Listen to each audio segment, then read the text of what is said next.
Let's tell the truth plainly, not softly, not comfortably. The death penalty in the United States has never been colorblind. It has always been racial. It has always been political. And it has always been lethal to Black people first. This is not opinion. This is documented history. From the moment the death penalty became a tool of the state, Black bodies were its most reliable currency. When lynchings became less socially acceptable, execution chambers became the new trees. Same logic, same outcome, just better lighting and legal paperwork. Black people are disproportionately arrested, disproportionately charged, disproportionately convicted, and disproportionately sentenced to death, especially when the victim is white. The pattern is not accidental, it's structural. And the most disturbing truth? Many of the people executed or sentenced to die were innocent. Let me say that again slowly. Innocent.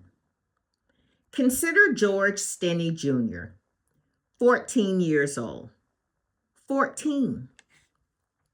In 1944, he was accused of killing 2 white girls in South Carolina. He was interrogated alone. No lawyer, no parents. The trial lasted 1 day. The jury was all white. The deliberation took 10 minutes. He was executed in the electric chair. His body so small, it didn't fit properly.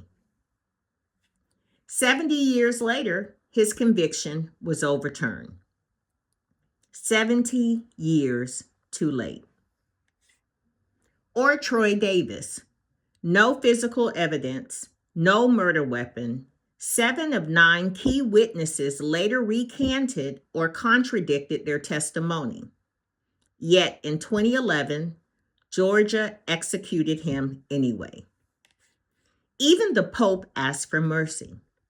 Even international courts raised concerns.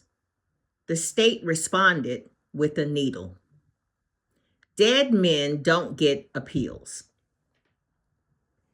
Then there is Anthony Ray Hinton, who spent nearly 30 years on Alabama's death row for murders he did not commit. The conviction rested on faulty ballistics testimony, junk science presented as fact. His lawyer failed him. The system ignored him. He was exonerated, released, but not restored.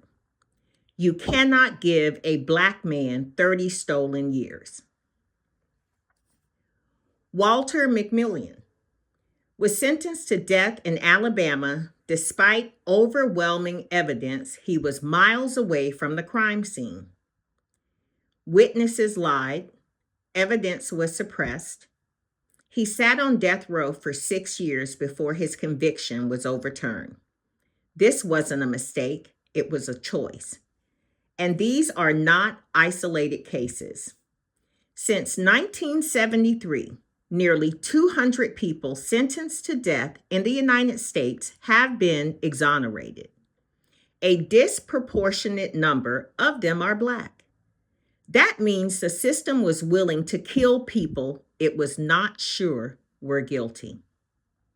If the margin of error were airplanes, no one would fly.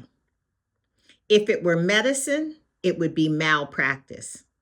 But when it's Black lives, it's called justice. And let's be clear, this doesn't even account for the people who were executed before evidence could catch up to the truth. DNA testing came too late for many. Some names will never be cleared because the state already closed the file with the body. The death penalty is often defended as a deterrence, but study after study shows no credible evidence that it prevents crime more effectively than life imprisonment. So what does it actually do? It reinforces power. It satisfies vengeance. And it maintains racial hierarchy. When prosecutors seek death more aggressively for Black defendants, especially when the victim is white, they are not seeking justice. They are enforcing a racial narrative that Black life is more expendable. This is why the death penalty cannot be separated from America's racial history. It evolved from slave codes, from lynch mobs, from chain gangs, from convict leasing. The courtroom replaced the rope, but the outcome remained the same. The question is not whether innocent people have been sentenced to death. They have. The question is whether a system that gets it wrong this often should be trusted with the power to kill at all. If you believe in justice, real justice, you cannot ignore the fact that Black people have paid the highest price for America's mistakes. This is not about being tough on crime. This is about being honest about history and acknowledging that a system willing to execute the innocent is not broken. It is functioning exactly as it was designed.